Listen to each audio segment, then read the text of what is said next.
Querido Deus e Pai, nesta noite, Pai, aqui estamos na Tua casa.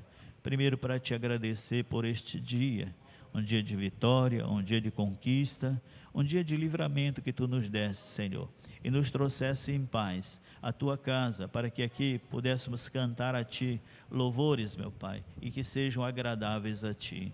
Pai, prepara o nosso coração agora para receber a Tua palavra, o Teus ensinamentos para nossas vidas, porque nós precisamos disso. E é o Teu servo, Senhor, que vai ministrar. Continua dando a ele essa revelação profunda da Tua palavra e dando a ele a facilidade para trazer a mensagem, para que nós venhamos a entender, compreender de maneira clara, de maneira presente, Pai. Deus eterno, assim, prepara o nosso coração e ao Teu servo também, para em conjunto podemos ter um aprendizado abençoado nesta noite. É o que te pedimos em nome de Jesus. Amém. Paz do Senhor, meus irmãos. Graças a Deus. Abra aí sua Bíblia, por gentileza, no livro de primeira carta de Pedro, que fizemos a leitura. Mantenha ela aberta para que a gente possa acompanhar o desenvolvimento dessa palavra. Na verdade, é uma continuação da palavra que demos na última terça-feira. Aliás, na última terça-feira que eu ministrei, né, que a última foi o pastor Jacó, mas dentro daquela linha que nós falamos e dentro do contexto que nós estamos vivendo hoje, eu acho importante nós refletirmos um pouco a respeito da posição e da postura que a igreja precisa adotar nos dias de hoje, que nós estamos vivendo aí momentos na política um pouco conturbados, e aí é importante nós lembrarmos a posição da igreja e o que nós, como cristãos e como representantes do reino do Senhor, como devemos nos comportar e nos portar e nos posicionar, da maneira que a palavra de Deus nos orienta. E é nesse sentido que nós, na última terça-feira que ministrei, falei sobre isso, e hoje vamos continuar aqui na carta de Pedro, a sua primeira epístola. Só para nós lembrarmos, Pedro está escrevendo essa carta aqui, dirigido a um público que está disperso. Versículo 1 do capítulo 1 de Pedro diz isso. Na primeira epístola diz que ele escreveu para os irmãos que estão na dispersão, e ele chama esses irmãos de peregrinos, esses irmãos que estão na região da Galácia, da Capadócia, na região de Ponto, na região da Ásia e Bitínia, onde hoje atualmente se localiza ali a região da Turquia, aquela parte. Foi para essa geografia, os irmãos cristãos que lá moravam, que foram alcançados pelo Evangelho e que eram também judeus convertidos e gentios convertidos ao Evangelho. Esses eram os destinatários de Pedro, a quem ele chamou todos esses, tanto judeus convertidos como gentios convertidos ao Evangelho, ele chamou todos de peregrinos, chamou a eles de estrangeiros em terra estranha. Essa é a linguagem que Pedro se dirige para esses irmãos. E no capítulo 1 nós falamos, estou fazendo só um resumo do que nós falamos na terça-feira, e no capítulo 1 ele traz essa ideia de que um peregrino que está passando por uma terra que não é sua, logicamente não vai ter descanso naquela terra pela qual ele peregrina. Se ele é passageiro, se ele está ali de passagem, se não é o destino final, certamente, consequentemente, por não ser o seu destino final, a sua jornada durante a peregrinação vai ser desconfortável. E Pedro coloca no capítulo 1 a questão das dificuldades e das provações e das tribulações próprias de um peregrino, próprias de pessoas que estão em passagem. E ele é o que resume a ideia do capítulo 1, é quando ele diz que nós não somos desta terra, né? Nós somos geração eleita por Deus, nós somos um sacerdócio real, nós somos uma nação santa. E ele fecha a ideia dizendo: propriedade exclusiva de Deus, povo adquirido e propriedade exclusiva de Deus. Então a ideia de peregrino é que ao sermos peregrinos e estrangeiros, ele está querendo nos trazer no primeiro capítulo esta ideia de que a nossa identificação deve ser com o reino dos céus, com o reino daquele que nos chamou, e não confortáveis ficarmos habituados e ficarmos muito familiarizados com os reinos desta terra. Então, essa é a ideia que Pedro escreve. Ele, no primeiro capítulo, traz essa ideia de peregrinos, traz essa ideia de transitoriedade, de que estamos de passagem, de que temos uma origem que é oriunda dos céus, a nossa identidade, portanto, é celestial, o nosso reino real, a nossa filiação verdadeira é ser filhos do Deus Altíssimo e sermos participantes do reino de Deus. Quando Jesus vem e ele começa a pregar, ele justamente diz isso: é chegado o reino de Deus entre vós.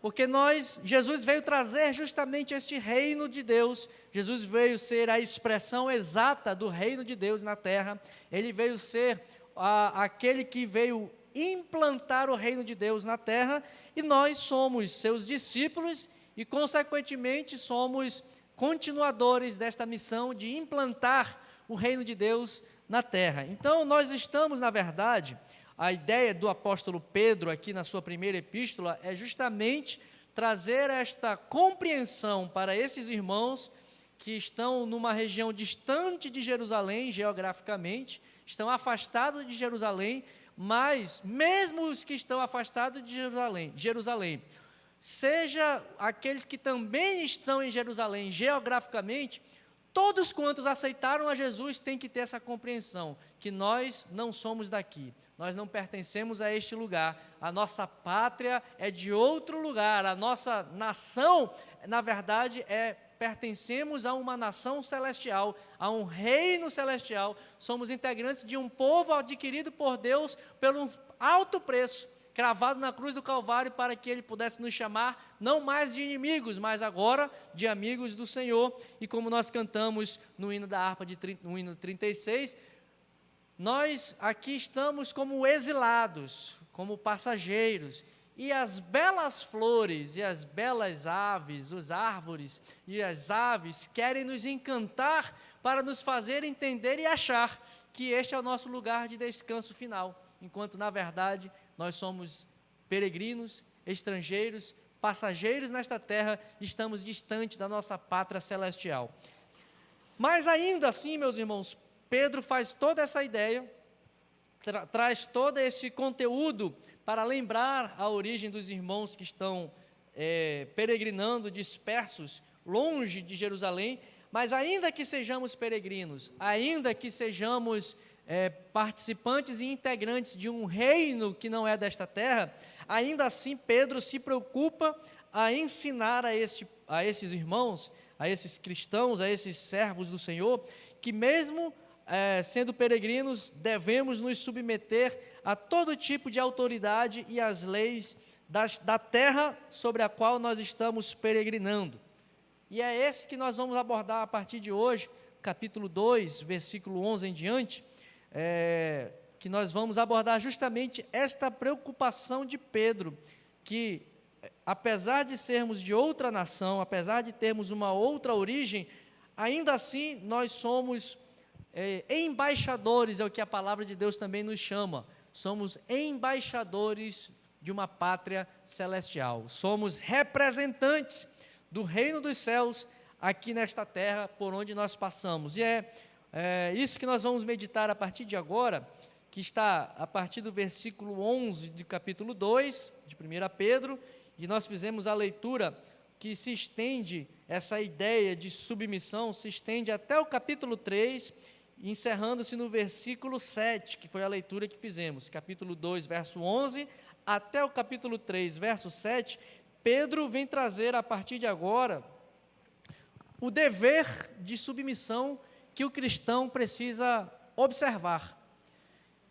Nós vamos ver que Pedro, no capítulo, versículos 11 e 12, ele traz o seguinte relato, versículo 11, amados, exorto-vos como a peregrinos, veja novamente aqui, exorto-vos como a peregrinos e a estrangeiros, a que vos abstenham dos desejos carnais que combatem contra a alma. Seja correto o vosso procedimento entre os gentios. Veja aqui a ideia que Pedro traz nesses 2 versículos, é que nós precisamos compreender que a submissão e a sujeição é algo extremamente importante e tem um poder extremamente eficaz para a implantação do reino de Deus. Meus irmãos, nós temos que ter uma compreensão equilibrada do Evangelho, quando nós temos que ter fixos na nossa mente, a nossa fé precisa ter uma esperança de alcançarmos a vida eterna, e por isso nós nos movemos, por isso nós caminhamos, por isso a nossa fé nos leva a nos mover em direção à eternidade, mas ao mesmo tempo a nossa fé e o nosso testemunho deve ser capaz e suficiente de trazer aquilo que é eterno, no que é possível, para trazer para a realidade de hoje, para que nós possamos começar a implantar o reino de Deus na terra. Na escatologia bíblica, nós vemos que Deus vai conduzindo a história do homem, da salvação, até o momento em que Ele implanta nesta terra um reino do milênio. Veja que este reino milenar, que vai ser implantado por meio do Senhor Jesus, é na terra. Ele vai começar a implantar, ele vai estabelecer um reino de 1000 anos de governo do Messias nesta terra, para justamente mostrar que é possível purificar a terra. Isso é um processo de Deus, no projeto de Deus de salvação. Desde que Adão cai, Deus vai levando a história do homem até chegar ao ápice da restauração, em que a glória do Senhor encherá toda a terra, assim como as águas cobrem o mar. O propósito de Deus é que a sua glória, a sua presença e o seu governo sejam plenamente estabelecidos nesta terra. E quando nós vemos o encerrar da história do homem, lá no livro de Apocalipse, João consegue ver e declara o quê? Eis que eu vejo novos céus e nova terra. E não mais existirá mar, não mais existirá o pecado, é um momento em que não mais existirá a dor, o pranto, o choro, as lágrimas, e que o próprio Messias, a própria luz de Jesus brilhará, não existirá mais sol, nem lua, nem dia, nem noite, porque a luz de Cristo brilhará, e Ele então governará sobre todos nós, de eternidade em eternidade. Ele será o Rei sobre terra e sobre céus de novo. Então veja que o plano de Deus, o projeto de Deus, sempre foi trazer o reino dos céus para a terra. Quando Ele cria o homem, quando Deus criou Adão lá no jardim, a ordem de Deus é crescer e multiplicar e governai, sujeitai a terra, sujeitai todas as coisas. Está tudo debaixo da autoridade de Adão, mas Adão pecou e essa autoridade se transformou em autoritarismo. Mudou-se a autoridade que foi outorgada por Deus para que Adão fosse o representante divino para governar a terra. Isso foi perdido com o pecado. Mas Deus o propósito de Deus foi sempre ter um caminho de hierarquia, um caminho de autoridade que começa com Ele. O próprio Deus é a autoridade máxima, Ele é o Rei de toda a terra, Ele é o juiz de toda a terra. Salmo 89 diz que o Senhor está sentado sobre o trono, e o fundamento do seu trono são justiça e verdade, misericórdia e amor. Ou seja, Deus é o governador de todas as coisas, Deus rege sobre tudo e sobre todos, nada há fora do controle de Deus. E esta autoridade que Ele tem, Ele outorgou para que o homem, Adão, no jardim do Éden, exercesse essa autoridade, de forma que essa autoridade fosse uma bênção para a criação que foi criada. E Deus disse no final de tudo, e tudo era muito bom. Então, meus irmãos, o princípio de autoridade, ela parte de Deus. O princípio da autoridade, na verdade, ela é algo que somente Deus tem.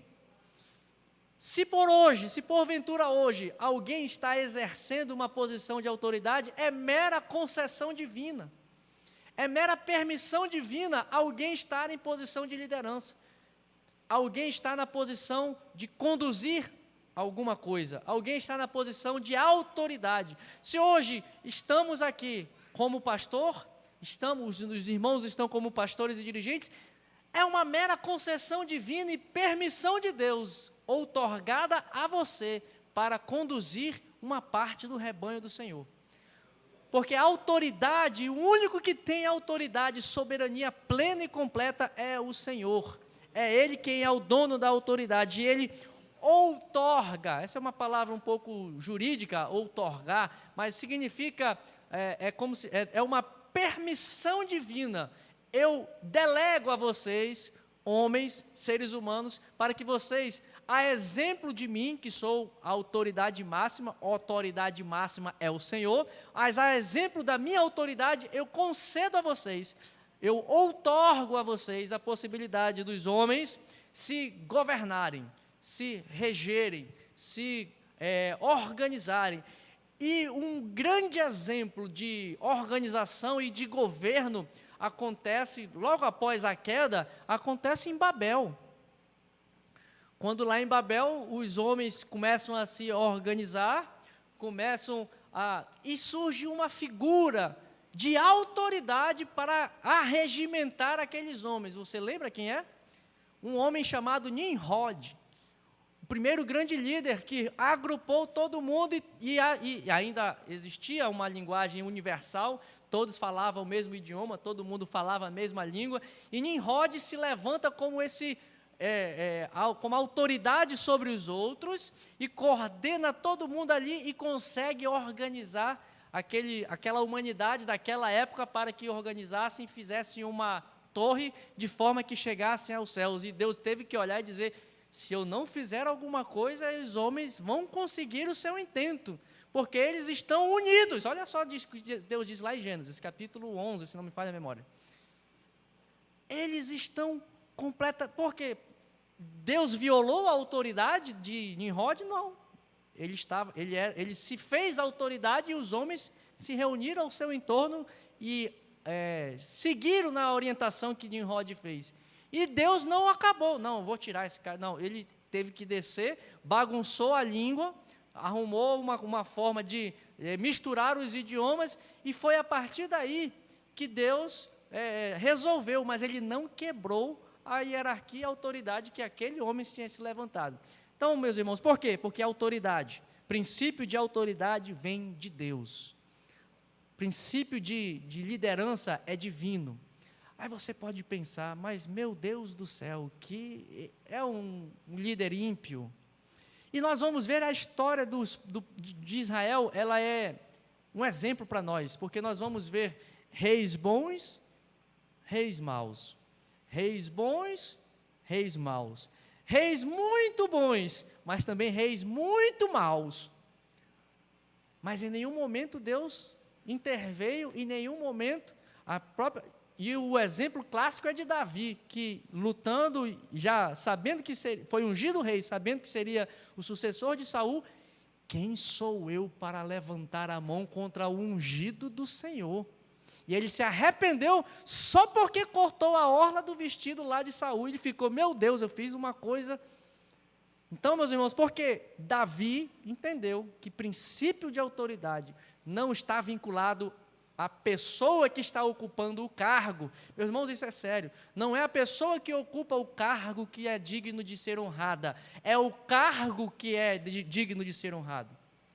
Não é a pessoa de Saul que merecia ser honrada, mas é o cargo de rei de Israel que precisa ser honrado. É essa nuance que nós precisamos entender e que a nossa teologia precisa alcançar. Nós não somos revolucionários e reacionários, nós somos daqueles que seguem e são sujeitos e submissos à ordem de Deus, à orientação divina e às autoridades que Deus constituiu. Será que Deus queria que tivesse um rei chamado Manassés? Será que ele queria que Manassés fosse ruim do jeito que ele foi? Mas Manassés foi necessário porque o povo estava na idolatria. E diz o livro dos reis que Manassés fez com que a nação de Judá se caminhasse ainda mais profundamente no caminho da idolatria. Ele foi um rei péssimo e mau, mas Deus fez com que as coisas seguissem o seu rumo correto e adequado, e Manassés foi embora. Depois veio um outro rei, mas depois de Manassés veio um rei que diz lá que assumiu quando tinha 8 anos de idade, o rei chamado Josias. A irmã Marlene disse, está ligada, né? A leitura bíblica está em dia, né, irmã Marlene? Rei Josias, com 8 anos de idade, surge e diz a palavra lá que não houve nenhum outro rei que se converteu ao Senhor da forma que Josias se converteu. E isso fez com que o povo também se convertesse ao Senhor. Mas veja, irmãos, a questão não e nessa trajetória do livro dos reis, tem conspiração, tem gente que se levanta e faz conspiração e manda matar o rei, e depois assume, e o que conspirou passa a morrer de novo depois. Quero dizer para os irmãos que não há, Salomão, na sua sabedoria, já disse, não há nada de novo debaixo do céu, meu irmão. Mas o que nós precisamos guardar é a autoridade é constituída por Deus. E se nós assim não compreendermos, nós estaremos, na verdade, indo contra os desígnios de Deus. Porque Deus, na sua infinita sabedoria e na sua onisciência, na sua compreensão de todas as coisas e no seu calendário de redenção para toda a humanidade, se nós nos insurgirmos contra as autoridades que Deus permite que sejam postas sobre as nossas vidas, indiretamente estaremos dizendo para o Senhor, Senhor, tu perdeste o controle, tu não sabe o que tu estás fazendo. Deixa eu te ensinar, Deus, porque eu acho que tu erraste nesse negócio aí. Colocou esse rei aí que não tem nada a ver, Senhor, eu acho que eu vou te aconselhar, porque eu acho que você está perdendo um pouco, Senhor, acho que já está... a palavra diz que ele é o ancião de dias, né? Acho que já está ficando meio caduco, Deus, tu não está mais entendendo, acho que tu perdeu a rédea das coisas. Aí eu me lembro da passagem que Deus chama Jó. Jó, vem cá, senta aqui. Vamos trocar um papo. Linguagem de hoje, tá? Não a Bíblia na linguagem de hoje. Aí Deus pergunta, Jó, tu está muito espertinho. Deixa eu te fazer só uma pergunta. Onde é que tu estavas, Jó, quando eu lancei os fundamentos da terra? Aí Jó ficou para lá, ficou para cá, ficou pensando. Jó, onde é que tu estavas quando eu fiz o meu estoque de saraivas, de coisas preparadas para o dia do juízo? Onde é que tu estavas quando eu fiz isso? E ele começa a falar, onde é que tu estavas quando eu separei as águas? Quem é tu, Tatu, para querer aconselhar Deus e dizer que Deus está certo ou errado? Entre outra linguagem de hoje, nova tradução na linguagem de hoje. É isso que você vai achar na sua Bíblia, essa expressão. Quem somos nós para nos levantarmos contra o Senhor, contra a vontade de Deus? E aqui o versículos 11 e 12, Pedro está justamente mostrando, olha, exorto-vos. Tudo bem, vocês não são daqui. Beleza, vocês não pertencem a esta... Vocês são até brasileiros, outros americanos, japoneses, chineses, mas a pátria de vocês é uma pátria celestial, que já está... meu irmão, eu não sei se eu vou conseguir passar isso para os irmãos.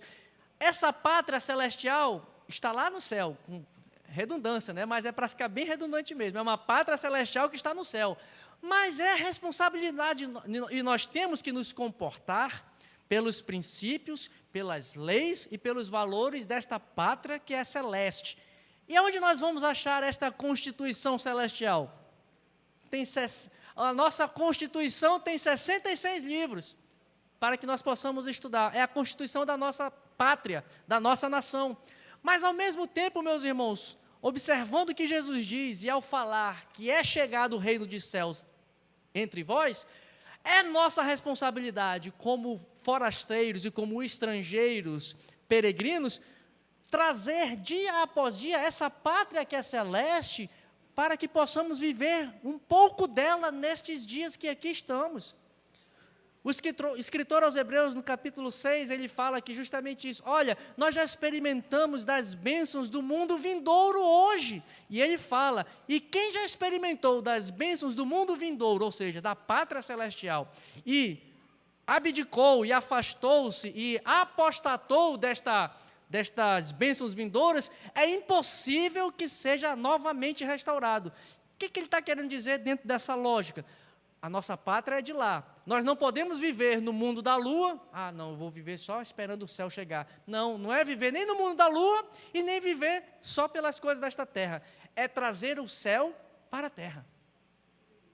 Isso é ser peregrino, é trazer os valores, e é para isso que Deus estabeleceu um povo.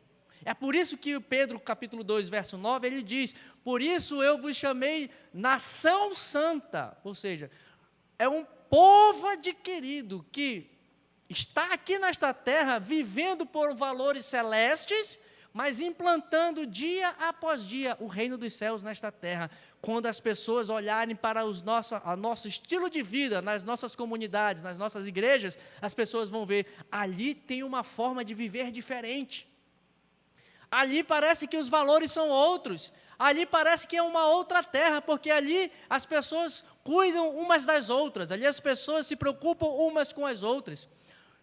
E dentro dessa lógica, nós precisamos então compreender que o dever de submissão está primeiro. O nosso dever primeiro é submeter-nos a Deus, que é a autoridade máxima, é a autoridade maior, é aquele que sob todas as coisas estão sob o seu governo e sob o seu domínio. O objetivo, na verdade, da nossa vida, ao nos submetermos a Deus, é o que Pedro coloca aqui, é para que as pessoas, os gentios, ao nos verem submetendo-nos a Deus, elas, ao observar as nossas boas obras, elas possam glorificar a Deus no dia da visitação. Versículo 12.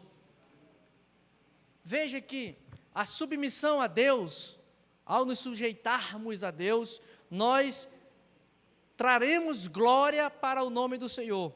Mas se a autoridade é divina, e como eu falei na introdução, e a autoridade é uma outorga de Deus para o ser humano, se Deus está conferindo autoridade para o pastor Jacó ser pastor, se Deus está conferindo a ele autoridade para pastorear, significa que ele tem que exercer essa autoridade, espelhando e sendo um reflexo do dono da autoridade, que é Deus, exercendo da mesma maneira. E é por isso que Pedro coloca aqui, versículo 13, que o dever de submissão não é só a Deus, somente a Deus, mas nós temos um dever, o cristão e a igreja têm um dever também de sujeitar-se a todas as autoridades humanas.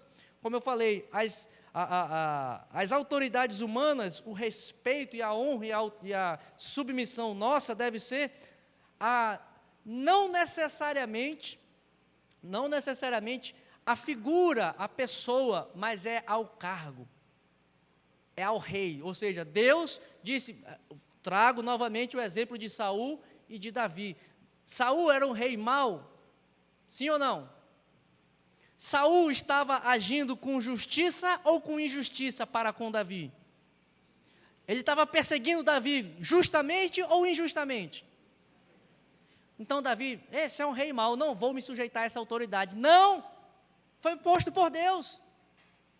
Sabe por quê? Para que Davi experimentasse e começasse a formar lá na caverna de Adulão, a levantar o seu exército, e aí se levantaram os 400 valentes de Davi. Se não fosse Saul, Davi não teria sido aperfeiçoado e aprimorado para quando ele se assentasse ao trono, ele exercesse o seu governo de forma justa. Então Saul foi necessário para que Davi subisse ao trono com justiça, porque não é a pessoa que deve ser honrada, mas é a autoridade conferida no cargo que a pessoa está ocupando, porque aquele cargo foi dado por Deus. Desde o Gênesis, crescei e multiplicai, e governem e dominem sobre a terra. Deus deu isso aos homens, Deus deu isso a nós. Então, meus irmãos, e olha só que Pedro é muito claro no versículo 13, nós devemos nos sujeitar às autoridades, não pelas autoridades que lá estão. Ele diz, nós devemos nos sujeitar a elas por causa do Senhor, versículo 13. A submissão não é pela pessoa que está lá, mas é aquele que detém a autoridade máxima, que é Deus, que tem o poder máximo, é por Ele, por Deus, que nós devemos nos sujeitar a todas as autoridades, sejam elas justas, sejam elas injustas, sejam elas boas, sejam elas más. Você vai dizer, poxa, está difícil, né? Mas o papel da igreja é esse, irmão. Nós vamos ver no final qual é o papel, qual é a nossa arma numa situação de injustiça. No final nós vamos ver o que você e eu precisamos fazer. Na verdade, a gente tem que bater no quartel-general de Deus e não no quartel-general dessa terra. Vocês entenderam, né? Crente que é crente tem que bater continência para o general dos generais, para o Senhor dos exércitos, para o Deus Todo-Poderoso, e não ficar. Nós não somos reacionários, irmãos. A igreja nunca foi, nunca na história da igreja, nem na época de Israel, quando foi nação, nunca o povo de Deus foi voltado para ser revolucionário, reacionário, coisas que o valham. O povo de Deus sempre foi chamado para ser submisso a Deus. Sabe por quê? Porque quando eu me submeto a Deus, eu estou dizendo, Senhor, a gente gosta, antes de falar isso, a gente gosta daquele versículo de Paulo, né? Todas as coisas cooperam para o bem daqueles que amam a Deus e que são chamados segundo o seu propósito. Mas quando o mal vem, acho que isso aí volto de novo lá para Jó, né? Deus, eu acho que tu errou aí na história. Acho que não é muito bem assim, não.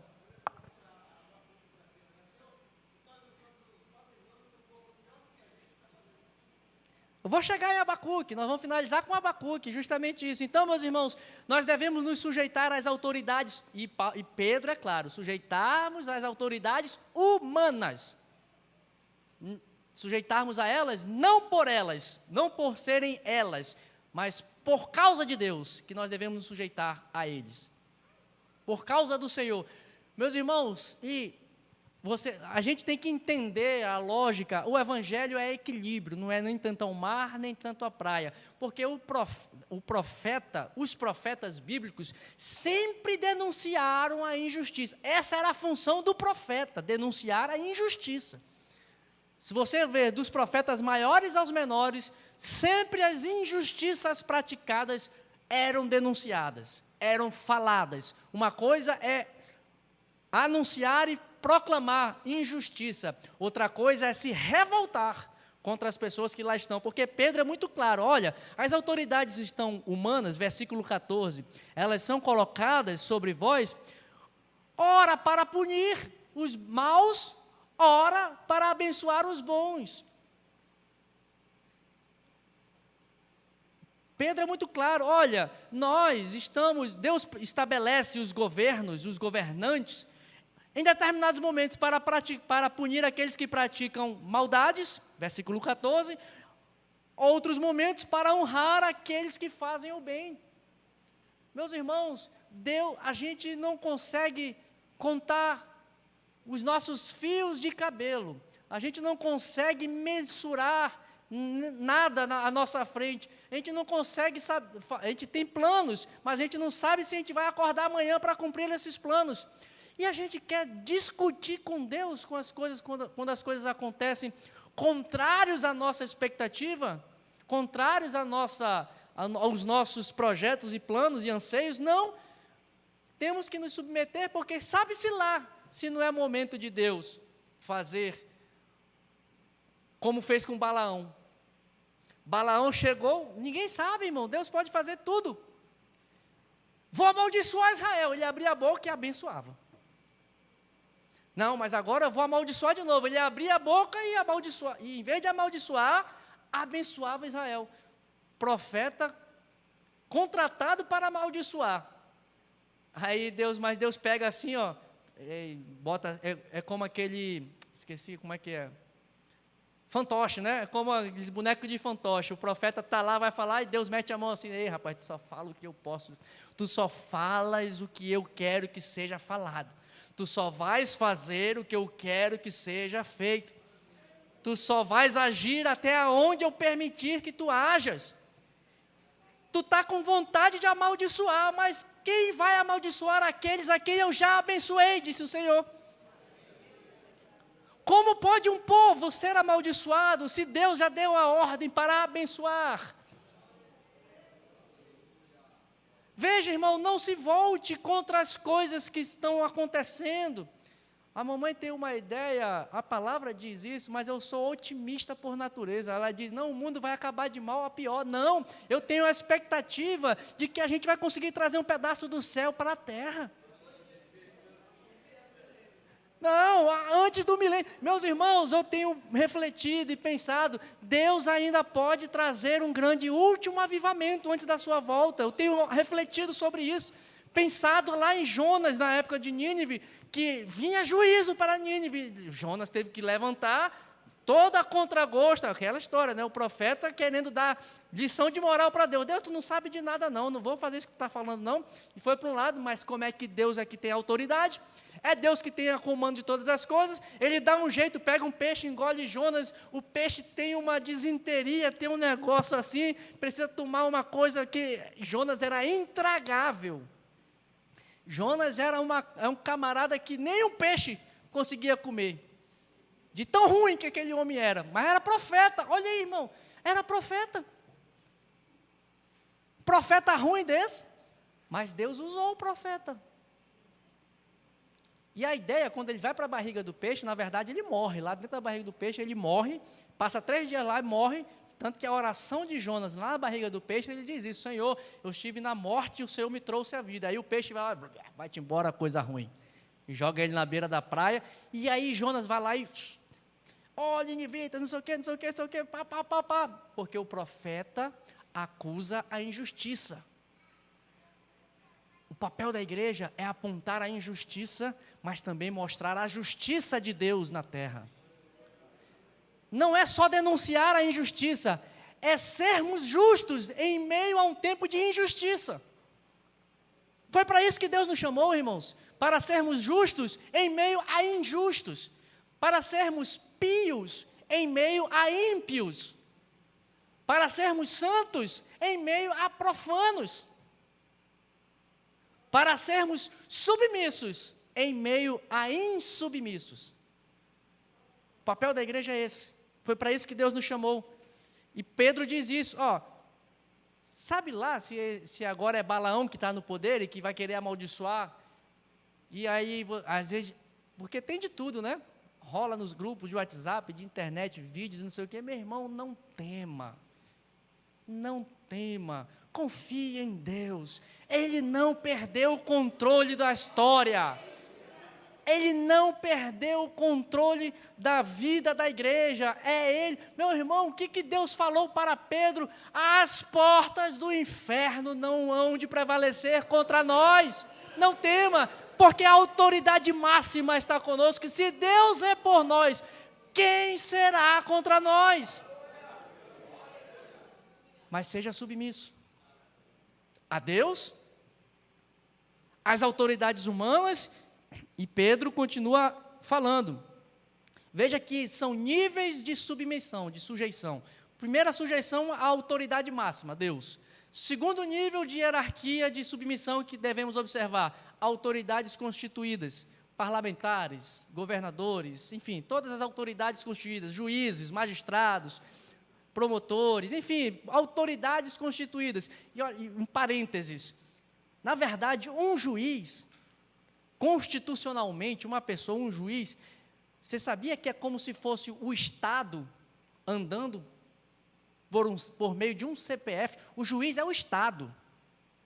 A figura do magistrado é como se fosse o próprio Estado, naquela pessoa, o Estado personificado naquela pessoa que tem a função invertida é de inverter, né? Ele está investido da função estatal para dizer o direito para você. Salmo 82, diz errado? Está aqui no estudo, Salmo 82, está torcendo o direito. Mas não interessa, irmãos. Qual é o nosso papel? Isso é injustiça, isso não é justo, isso não está certo, isso está errado. Mas revoltar-se, falar contra eles e se rebelar, aí, meu irmão, isso não é papel de crente, não. Falar como o pastor André Valadão, você não é crente, não. Isso aí não é coisa de cristão. A igreja Israel, desde Abraão, sempre foi perseguida, irmão. Me conte uma hora, um momento na história em que o povo de Deus passou assim, sem ser perseguido. Me conte. Eu já li a Bíblia algumas vezes, mas eu ainda não me lembro, assim, algum momento em que o povo de Deus nunca foi assim perseguido. De Israel ao Novo Testamento, de Gênesis a Apocalipse, é peleja, é combater o bom combate, é guardar a fé, enfim, é só esse exemplo. Aí Paulo, mas também Paulo escreve, né, não vai ser a altura, nem profundidade, nem anjo, nem potestade, nem nada, nem a vida, nem a morte, nem o presente, nem o porvir, nada me separará do amor de Deus. Também tem isso para nós. Então, meus irmãos, sujeitem-se primeiro, a quem? A Deus. Segundo, sujeitar-se a quem? Autoridades humanas. Por que vocês têm que sujeitar a autoridade humana? Por causa do Senhor. Guarde isso, não é por quem está lá não, é por causa do Senhor.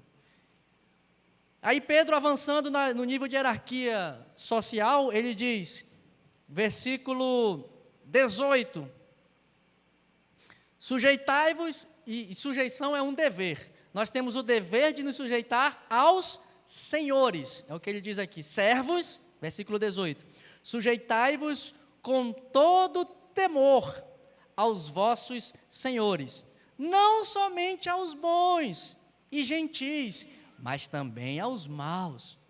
Verso 19, pois digno de louvor é o fato de alguém suportar tristezas, sofrendo injustamente por causa da consciência para com Deus. Veja que esse é um nível mais baixo, é o nível ali de submissão e sujeição, no nível das relações trabalhistas, digamos assim, das relações empregatícias, em que a pessoa deve submissão, o servo deve submissão àquele que é seu superior na empresa, no órgão, enfim, aonde, nas relações trabalhistas que nós nos envolvemos, né? E por que temos que ser submissos a esses homens? E aqui é importante, acho que eu não falei no início, a questão da submissão.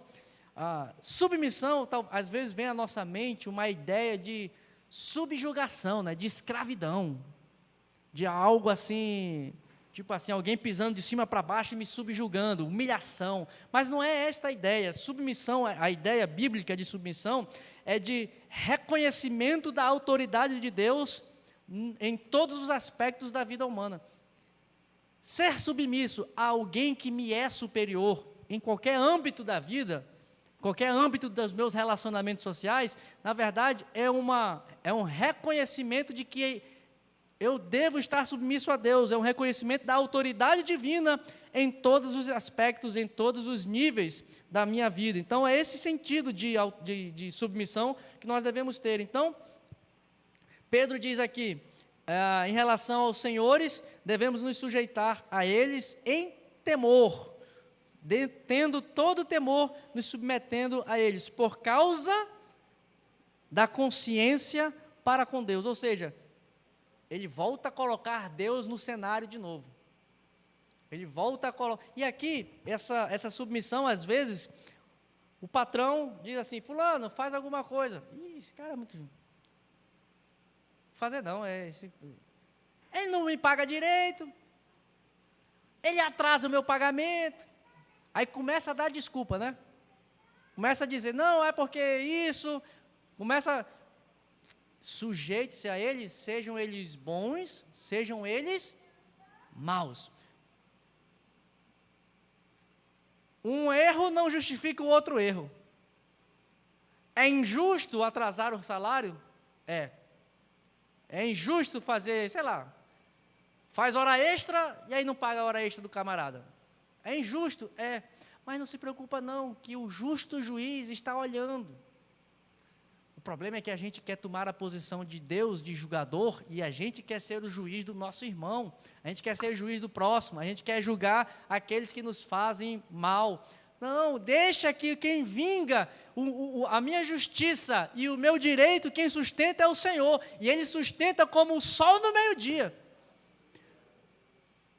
Irmão, resumo da ópera, o que é que você tem que fazer? Ser justo. Se eles são injustos, as autoridades, os senhores, você vai ser injusto porque eles estão injustos? Sejamos nós praticantes da justiça, sejamos nós justos em meio a uma geração injusta. E aí, descendo mais um pouco no nível de hierarquia da submissão, Pedro coloca aqui, as mulheres, peguei vocês agora, peguei as irmãs aqui, interessante que aos homens ele não fala para submeter-se às mulheres, né? Mas aí já é Paulo que fala isso. Mas o que Paulo fala para os homens? Amai as vossas esposas.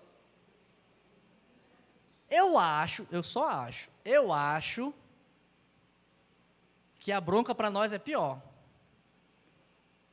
Eu acho que é mais fácil eu me submeter a alguém do que eu amar como Cristo amou a igreja. Meu irmão, você acha, missionária Cristina, que é mais difícil amar a esposa como Cristo amou a igreja? E aí, macharada, o que vocês me dizem? O que é mais fácil? É bronca alta para nós aí, não é fácil não. Mas as irmãs, submetam-se aos seus maridos. Sejam submissos. Não é que não há, digamos assim, preferência de Deus. Eu tenho entendido isso, e até vi num comentário bíblico hoje falando sobre isso. Na verdade, essa questão da autoridade é tão somente porque o homem é o rascunho.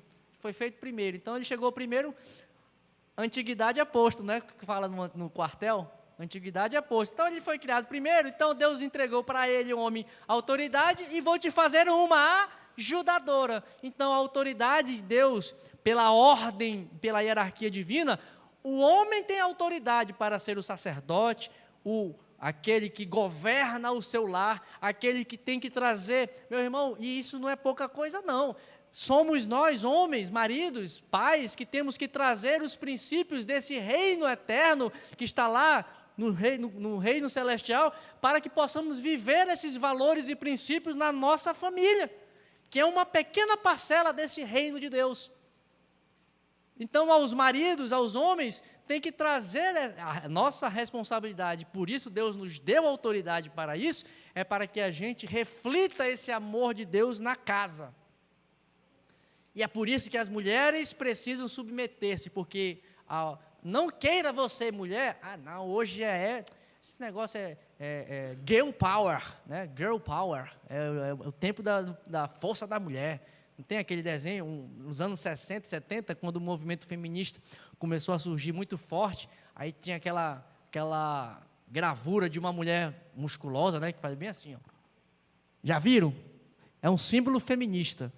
Tem outro símbolo feminista que é uma mão bem assim, para mostrar que a mulher tem força. Não, é coisas iguais, direitos iguais, somos iguais aos olhos de Deus, mas em termos de função, o homem é a autoridade, a mulher é a ajudadora do homem para governar a sua família. Isso é muito bonito, irmão. A mulher é auxiliadora no governo e no estabelecimento do governo de Deus na família, junto com o homem, reconhecendo que o homem tem autoridade divina para conduzir os destinos da sua família. Conduzir os destinos da família em direção aos propósitos do reino de Deus, né?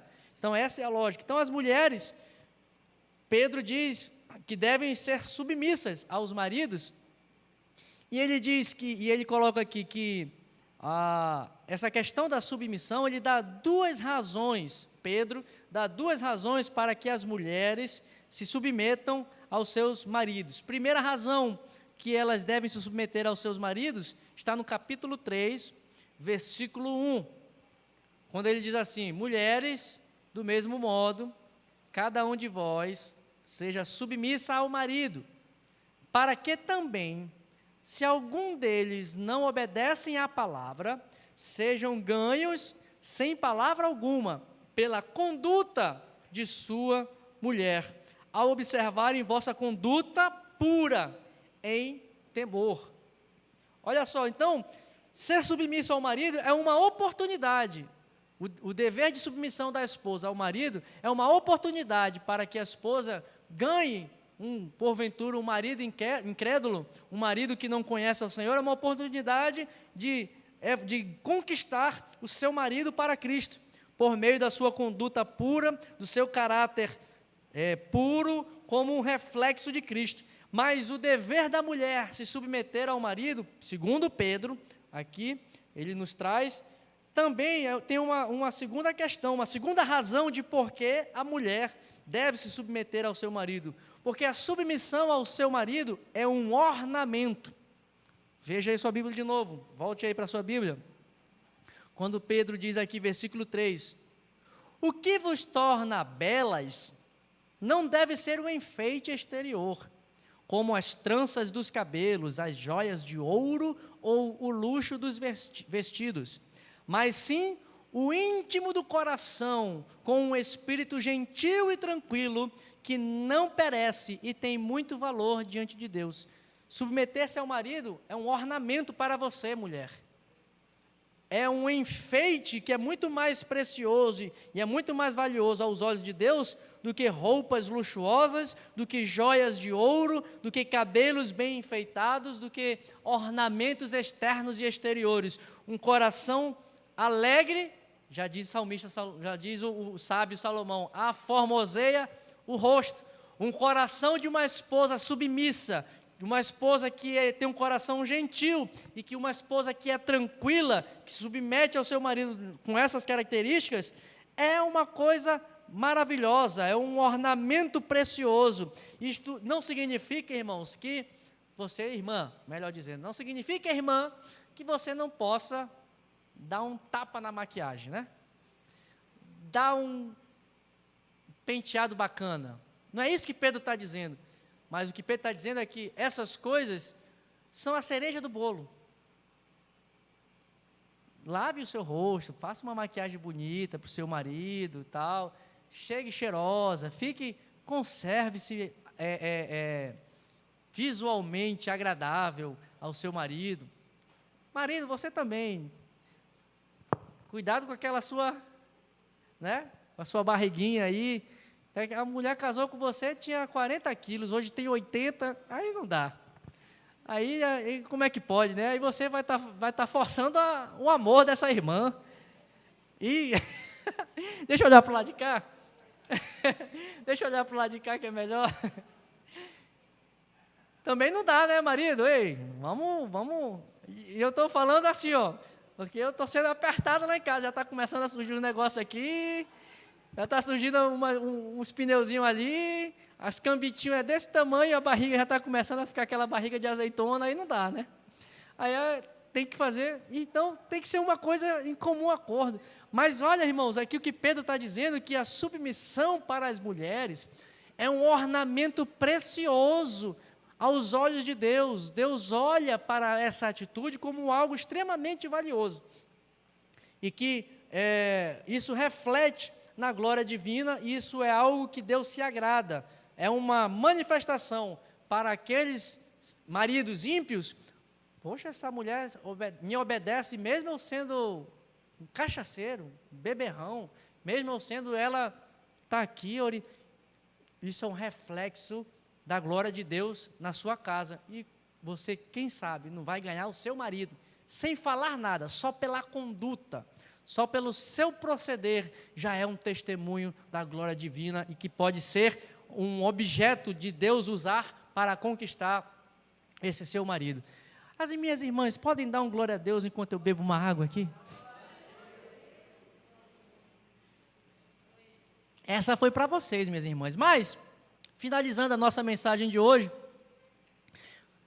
são esses níveis de submissão que é dever do cristão. submeter-se a Deus, submeter-se às autoridades humanas, submeter-se aos senhores, no caso, empregadores, patrões, chefes, submeter a mulher, submeter-se aos maridos. Precisamos compreender isso, este ensino apostólico da submissão, haja vista que todo tipo de autoridade, em qualquer esfera do relacionamento humano, é estabelecido pela soberania da vontade divina. Isso aqui não tem negociação na palavra, irmãos. Sejam bons ou sejam ruins, tudo foi estabelecido por Deus. E Paulo, completando essa ideia, Romanos 13, verso 2, ele é muito mais duro do que Pedro. Ele diz assim: portanto, olha isso, aquele que se rebela contra a autoridade está se opondo contra o Deus que a instituiu. Isso também é evangelho, irmão. Suportar a aflição é evangelho. Suportar o ímpio é evangelho. Foi para isso que Deus nos chamou. Jesus nos deu exemplo. Será que ele estava sendo injustiçado ao ser levado à cruz, Jesus? Estava ou não estava? Ele foi levado mudo para o matadouro. Ele foi levado como uma ovelha sem mácula nenhuma, sendo condenado por sepulcros caiados, que ele anteriormente, dias anteriores, tinha denunciado a injustiça. Jesus não deixou de denunciar a injustiça, mas ele não promoveu revolução. Falou para os injustos: sepulcros caiados, homens maus, com um mosquito e deixam passar um camelo pelo fundo do buraco da agulha. Profeta que denunciou a injustiça, mas ele promoveu rebelião? Promoveu revolta? Quando ele tinha a oportunidade: Pedro, baixa a tua bola aí, tu acha que se eu quisesse, eu não daria uma ordem aqui, viria um anjo só e acabava com essa raça todinha? Guarda a tua espada, Pedro. Não preciso de ninguém para defender a minha causa, não. Ninguém tira a minha vida eu a dou. E no alto da injustiça que ele estava sofrendo, ele tem a capacidade, a misericórdia e o amor de dizer: Pai, perdoa-lhes, porque eles não sabem o que estão fazendo. Esse é o papel do crente. Não é ficar se revoltando contra A, B ou C. A gente pode tirar um sarro, né? Mas o nosso papel agora, irmão, é orar. Nosso papel agora passou. O que podemos fazer enquanto o período era permitido fazer? Orientamos, falamos, aconselhamos, instruímos. Mas será que Deus não teria a capacidade de fazer as tramóias serem interrompidas, se é que houve? Há essa dúvida. Aí fica criando uma teoria da conspiração, a gente fica se envolvendo e se deixando levar. Meu irmão, Deus podia ter feito isso, Deus podia ter cessado o uso, não tem Xandaquistão que desse jeito não, ele resolvia tudo. Quando nós nos insurgimos contra isso, na verdade estamos nos insurgindo contra a vontade divina. E isso é grave, é o que Paulo escreve aqui: olha, ao se rebelarem contra essas pessoas, vocês estão se opondo contra o próprio Deus que instituiu. Você não sabe para qual propósito Deus permitiu isso acontecer. Será que era para despertar a igreja, para que a igreja passe agora a orar mais? Será que não é para despertar os crentes, para serem verdadeiramente mais crentes, ao invés de serem crentes de fachada? Será que não está Deus usando e permitindo essa cenário, essa situação, para despertar-nos, para cuidar da nossa família com mais zelo? De incutir os valores de Deus nos nossos filhos e na nossa comunidade, para que nós possamos viver os valores de Deus? Porque, meu irmão, hoje o povo evangélico é em torno de 40%, já 45% da população do Brasil. A gente, se quiser, elege uma pessoa, um presidente, só praticamente um caminhão de votos. Mas será que a igreja está atenta para a função que Deus a estabeleceu? Deus nos estabeleceu para sermos embaixadores do reino de Deus, e não de outras pessoas, não do reino dessa terra. Estamos em um só propósito? Estamos no mesmo princípios, nos mesmos valores? Não, meus irmãos, não nos revoltemos, porque Deus está conduzindo a história.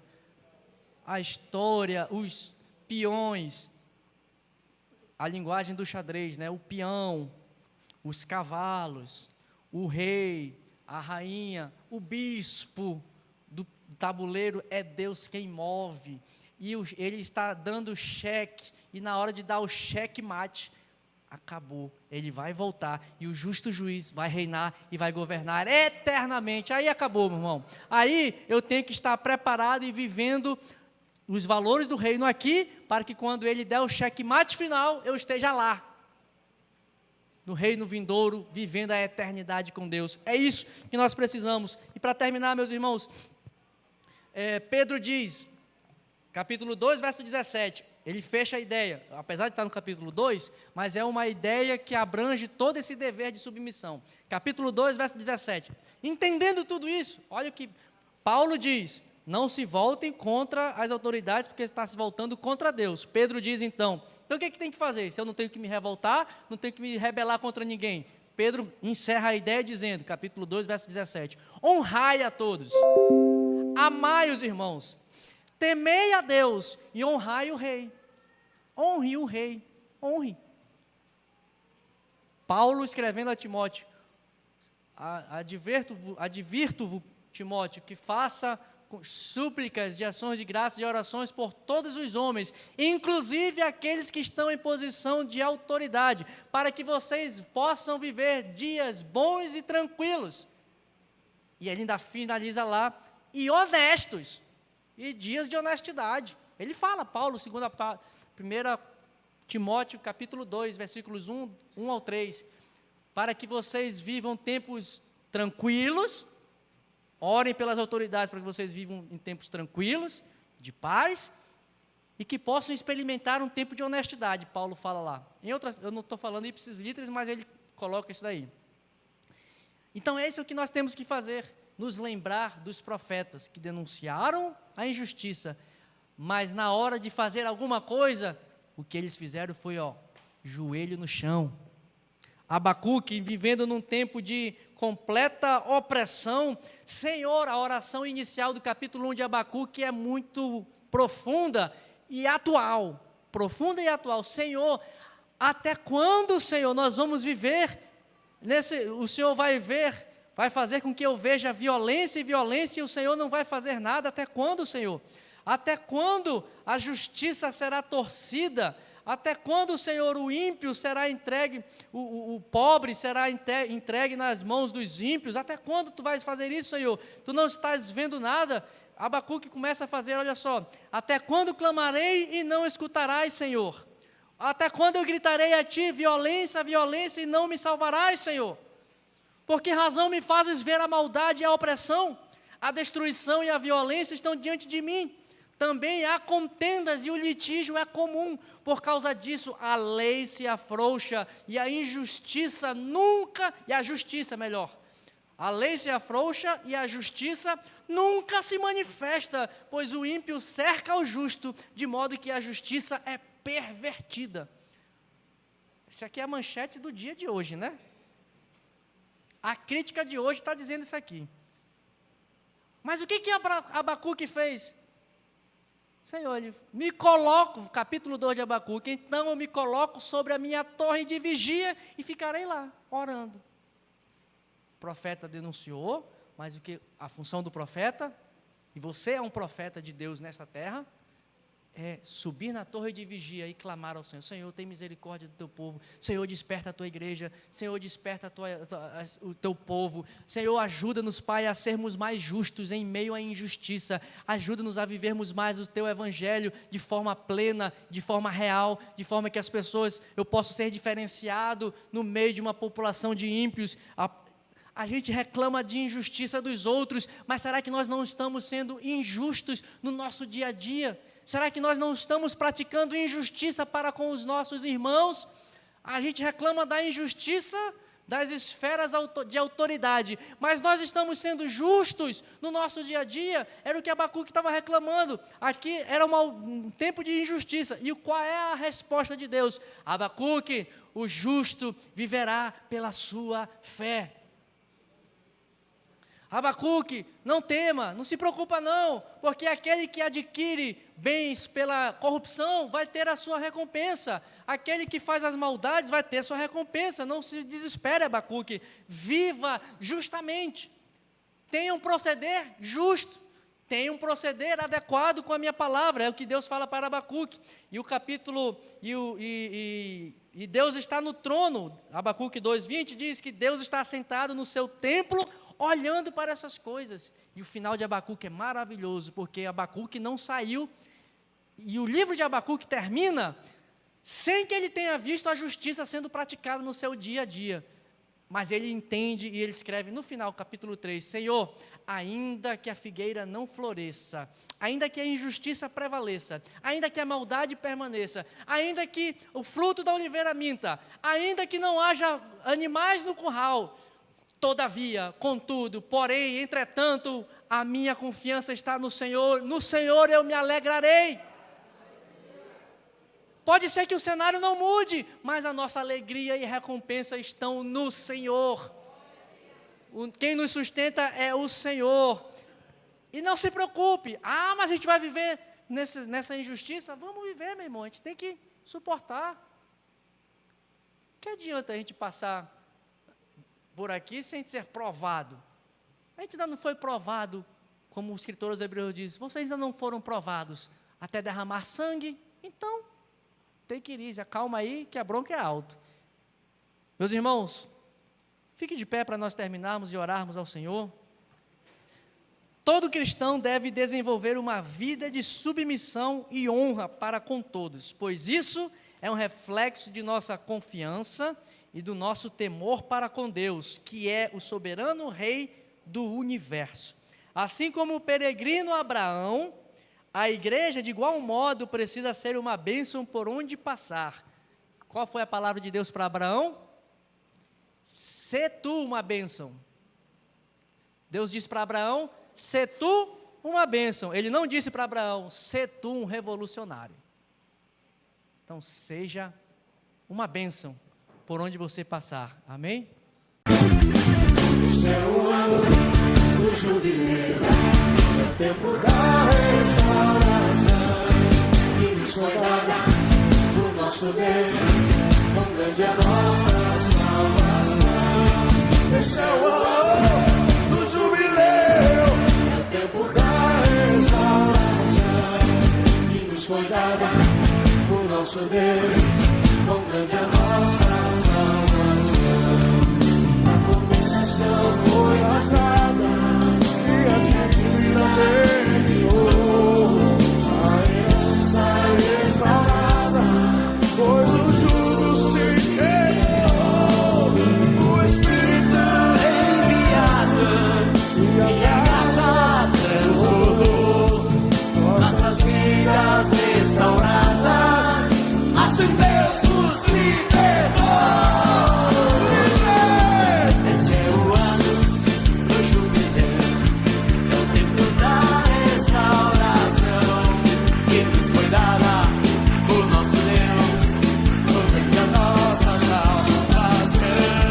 Este é o ano do jubileu, é o tempo da restauração, que nos foi dada por nosso Deus, quão grande a nossa salvação.